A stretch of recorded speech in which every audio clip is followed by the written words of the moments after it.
तुम कैसे आप सब, उम्मीद करता हूँ सब अच्छे होंगे, खैरियत से होंगे। तो आज की इस वीडियो में सऊदी अरब की जरूरी और बड़ी खबरें आप लोगों के साथ शेयर करने वाला हूँ। तो वीडियो को शुरू से लास्ट तक देखें ताकि आपको पूरी जानकारी मिल सके।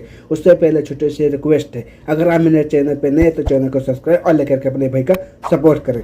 कुछ दिन पहले मैंने आप लोगों के साथ एक वीडियो शेयर की थी, एक अपडेट शेयर की थी। तो मैंने आप लोगों को बताया था हुरूफ और इंतकाल अमल में फर्क क्या है। तो बहुत से भाई लोग जानते भी नहीं इंतकाल अमल के फायदे और नुकसान क्या है। तो इंतकाल अमल के बारे में पूरी डिटेल आपको बताने वाला, शेयर करने वाला हूँ। किसी भी गैर मुल्की का इकामा होल्डर है, अगर आप सऊदी अरब में रहते हैं तो आपके ये चीज काम आने वाली है। अगर आपके समझ में आ जाए तो आने वाले वक्त में आपके साथ भी ऐसा हो सकता है। इंकताल अमल अरबी में कहते हैं, अगर इंग्लिश में कहा कॉन्ट्रैक्ट टर्मिनेशन है, इसको कहते हैं कॉन्ट्रैक्ट। अगर कॉन्ट्रैक्ट अगर आपको कैंसिल कर देता है तो इसको कहते हैं इंकताल अमल। जब आपके ऊपर इंतकाल अमल लग जाता है तो आपको 60 दिन का टाइम दे दिया जाता है। तो 60 दिन के अंदर अंदर आपको नकल कफाला करा लेना। तो इंकताल अमल का सबसे बड़ा फायदा ये है। तो आपका जो मौजूदा कफील है या कंपनी है तो आपको वो रोक भी नहीं सकते हैं, न आपको उनसे किसी तरीके की अप्रूवल की जरूरत है, न उनको इजाजत लेने की जरूरत है आपको। तो आप उनसे आजाद हो जाते हैं, कंपनी से या कफील से आजाद हो जाते हैं। जब आपके ऊपर इंतकाल अमल लग जाता है आप नकल कफाला 60 दिन में करा सकते हैं या आप अपने देश सफर कर सकते हैं। तो इंतकाल अमल का सबसे बड़ा फायदा ये है।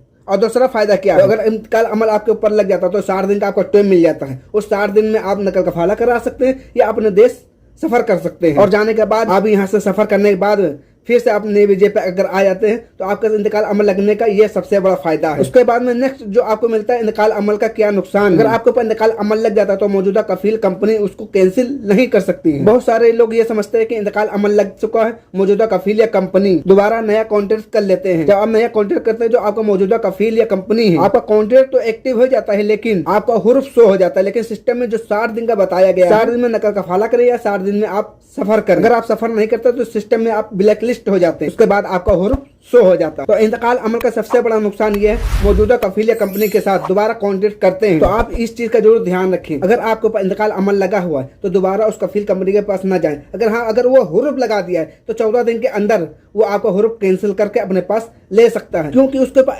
अथॉरिटी नहीं रहती इंतकाल अमल कैंसिल करने का। हुर्फ कैंसिल करने का अथॉरिटी उसके पास रहती है। तो उम्मीद है इंतकाल अमल के हवाले से आपको पूरी जानकारी मिल गई होगी। तो दोस्तों अपडेट निकल के आ रही है सऊदी अरब में काम करने वाले डोमेस्टिक वर्करों के हवाले से खबर निकल के आ रही है। डोमेस्टिक वर्कर के हवाले से अपडेट निकल के आ रही है। डोमेस्टिक वर्कर का भी एंड सर्विस बनता है, यानी कि बोनस डोमेस्टिक वर्कर के भी बनता है। डोमेस्टिक वर्कर 2 साल या 4 साल जब अपने देश वापस जाता है तो उसका एंड सर्विस 1 महीने की सैलरी उसको बनती है, यानी 1 महीने की एक्स्ट्रा सैलरी बोनस के तौर पर आपको दी जानी चाहिए। और इसके साथ आगे यह बताया गया है कि डोमेस्टिक वर्कर का भी कॉन्ट्रैक्ट किया जाना चाहिए। जिस तरीके से कंपनी में बंदे काम करते हैं उसी तरीके से कॉन्ट्रैक्ट किया जाता है, उसी तरीके से डोमेस्टिक वर्कर का भी कॉन्ट्रैक्ट एग्रीमेंट होना चाहिए। और इसके साथ आगे यह बताया गया है डोमेस्टिक वर्कर का भी ड्यूटी का टाइम निर्धारित किया जाना चाहिए, यानी समय उसका भी लगाना चाहिए कि 8 घंटे जैसे वहां पे कंपनी में काम करते हैं 10 घंटे काम करते हो, उसी तरीके से डोमेस्टिक वर्कर का भी नियम बनाना चाहिए ताकि उतने घंटे उससे काम लिया जाए उसके बाद और वो रेस्ट कर सके, अपना काम आगे का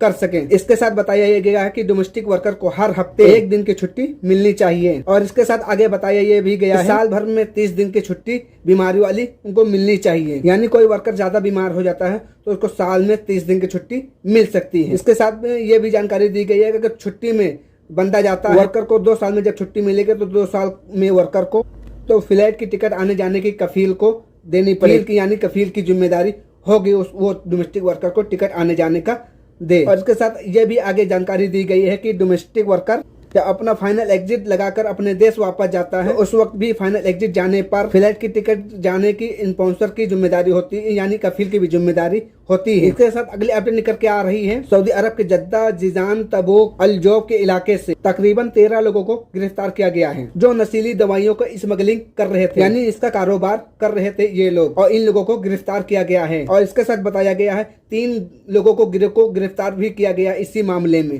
तो याद रहे इन दिनों सऊदी अरब के अंदर जो लोग नशीली दवाइयों का स्मगलिंग करते हैं, यानी कोई भी नशे वाले पदार्थ की स्मगलिंग करता है, काम करता है, तो उनको अलग अलग इलाकों से गिरफ्तार किया जा रहा है और उनके खिलाफ बहुत सख्त कार्रवाई की जा रही है। तो दोस्तों ये थी सऊदी अरब की जरूरी और बड़ी खबरें जो आप लोगों के साथ शेयर की है। इसी तरह अपडेट पाने के लिए मेरे चैनल को सब्सक्राइब कीजिए। तो चलिए फिर मिलते हैं किसी नेक्स्ट अपडेट के साथ, तब तक के लिए अल्लाह हाफिज, दुआ में याद रखना।